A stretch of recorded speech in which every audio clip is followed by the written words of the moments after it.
Номер 456 есепті бірге шығарайық. Бұл жерде бізде бөлімдері бірдей болғандықтан ауызша шығаруға болады. Бүтіндер бірінші қосамыз, 2 бүтінге 1 бүтінді қосамыз, 3 бүтін, 61 сақталады. Алымы 2, 8, 10 бір ойда, 6 ойдағы мен 7, 72 бұрыс бөлшек болып қалды.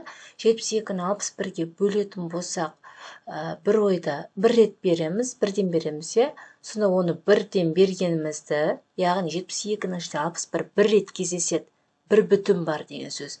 Сол бір бүтінді 3 бүтінге қосып жібереміз, себебі 2 бүтін сан қатар жазылмайды, қосылып кетеді. 4 бүтін болады, 61-ден 9 болады, қалдық 9 болады. Келесі 6 бүтін, бүтінге бүтін қосамыз, яғни 5 бүтінге 1 бүтінді, бөлімі 401, алымдарын қосатын боламыз. 7, 10 бір ойда, 4 ойдағы мен 5. Бізде не шықты? Бұрыс бөлшек шығып қалды. 507-ні 401-ге бөлетін болса, 1 бүтіннен тет, сол 1 бүтінді 6 бүтінге қосамыз, сонда 7 бүтін болады. Ал мұнда 401 болады. Қалдығымыз 6, 0, 1, 106 қалдық болады. Ол алымына жазылатын болады.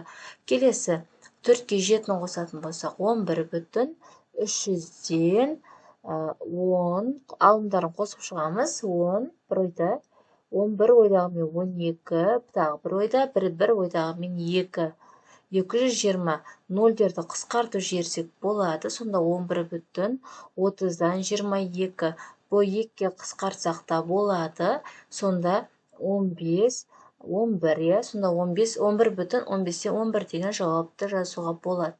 Келесі 18-ге 4-ті қосатын болсақ, 22 бүтінді бүтінге қосамыз, бүтінге жазамыз жауабын, 540 сол күйінше сақталынады.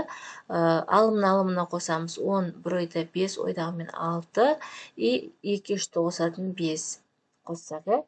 Алым үлкен болып қалды, бұрыс бөлшек болып қалды, онда бұны жай бөлшекке айналдырамыз. 560 ішінде 540 бір рет кездессе, сол бірден 22 бүтінге қосып жібереміз. Сонда 23 бүтін болады, бөлімі сақталады, қалдық 20, оны алымына жазамыз. Дәл осыны 20-ға қысқартып жіберсек болады. Сонда 23 бүтін, 540-ты 20-ға қысқартатын болсақ, 25, 27 болады.